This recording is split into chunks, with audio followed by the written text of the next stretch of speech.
જૂનાગઢ જિલ્લાના માંગરોળ નજીક આજક આંત્રોલી ગામ વચ્ચે આવેલા જર્જરિત પુલ તૂટી પડ્યો હતો ત્યારે કલેક્ટર ઘટના સ્થળે મુલાકાત લેવા પહોંચ્યા હતા અને જણાવ્યું હતું કે પુલ તૂટી નહોતો પડ્યો પરંતુ જર્જરિત પુલને તોડવાની કામગીરી સમયે એક સ્લેબ ધસી પડ્યો હતો।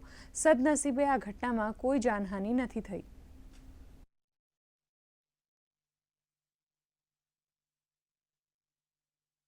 કે આ બ્રિજ તૂટ્યો નથી, આ બ્રિજ પ્રિકોશનના ભાગરૂપે તોડવામાં આવ્યો છે। છેલ્લા 5-6 દિવસથી સમગ્ર જિલ્લામાં માનનીય મુખ્યમંત્રીશ્રીની સૂચના મુજબ આપણે તમામ જે બ્રિજ છે એનું ઇન્સ્પેક્શન હાથ ધર્યું છે।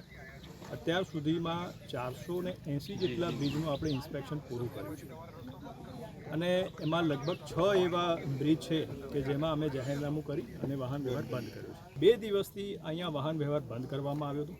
વોર્નિંગના બોર્ડ પણ લગાવવામાં આવ્યા છે। આજુબાજુના જેટલા સરપંચ છે એ લોકોને પણ જાણ કરવામાં આવી છે।